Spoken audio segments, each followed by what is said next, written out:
गोपाल सिंह एक रिटायर्ड अध्यापक है। सुबह 10 बजे तक वे एकदम स्वस्थ प्रतीत हो रहे थे। शाम के 7 बजते बजते तेज बुखार के साथ साथ वे सारे लक्षण दिखाई देने लगे जो एक कोरोना पॉजिटिव मरीज के अंदर दिखाई देते हैं। परिवार के सदस्यों के चेहरों पर खौफ साफ दिखाई पड़ रहा था। उनकी चारपाई घर के एक पुराने बड़े से बाहरी कमरे में डाल दी गई, जिसमें इनके पालतू कुत्ते मार्शल का बसेरा है।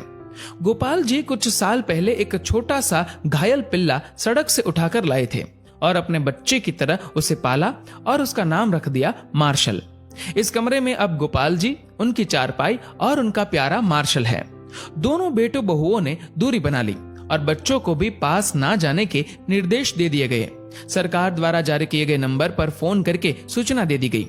खबर मोहल्ले भर में फैल चुकी थी, लेकिन मिलने कोई नहीं आया। साड़ी के पल्ले से मुंह लपेटे हुए, हाथ में छड़ी लिए पड़ोस की कोई एक बूढ़ी अम्मा आई और गोपाल जी की पत्नी से बोली, अरे कोई इसके पास दूर से खाना ही सरका दो, वे अस्पताल वाले तो इसे भूखा ही ले जाएंगे उठा के। अब प्रश्न ये था कि उनको खाना देने के लिए कौन जाए। बहुओं ने खाना अपनी सास को पकड़ा दिया। अब गोपाल जी की पत्नी के हाथ थाली पकड़ते ही कांपने लगे, पैर मानो खूंटे से बांध दिए गए हो। इतना देखकर वह पड़ोसन बोली, अरे तेरा तो पति है, तू भी किन ख्यालों में पड़ी है? मुंह बांध के चली जा और दूर से थाली सरका दे, वो अपने आप उठाकर खा लेगा। सारा वार्तालाप गोपाल जी चुपचाप सुन रहे थे। उनकी आंखें नम थी और कांपते होठों से उन्होंने कहा कि कोई मेरे पास ना आए तो बेहतर है, मुझे भूख भी नहीं है। इसी बीच एम्बुलेंस आ जाती है और गोपाल जी को एम्बुलेंस में बैठने के लिए बोला जाता है। गोपाल जी घर के दरवाजे पर आकर एक बार पलटकर अपने घर की तरफ देखते हैं। पोती पोते पहली मंजिल की खिड़की से मास्क लगाए दादा को निहारते हुए और उन बच्चों के पीछे सर पर पल्लू ओढ़े उनकी दोनों बहुएं दिखाई पड़ती है। घर के दरवाजे से हटकर बरामदे पर दोनों बेटे काफी दूर अपनी माँ के साथ खड़े थे। विचारों का तूफान गोपाल जी के अंदर उमड़ रहा था। उनकी पोती ने उनकी तरफ हाथ हिलाते हुए टाटा एवं बाय बाय कहा।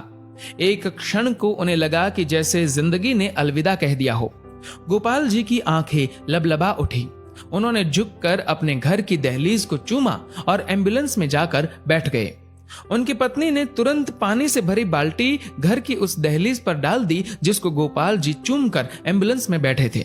इसे तिरस्कार कहो या मजबूरी, लेकिन यह दृश्य देखकर कुत्ता भी रो पड़ा और उसी एम्बुलेंस के पीछे पीछे हो लिया जो गोपाल जी को अस्पताल लेकर जा रही थी। गोपाल जी अस्पताल में 14 दिनों के ऑब्जर्वेशन पीरियड में रहे। दोबारा टेस्ट किया गया तो उनकी रिपोर्ट सामान्य थी। उन्हें पूर्णतः स्वस्थ घोषित करके छुट्टी दे दी गई।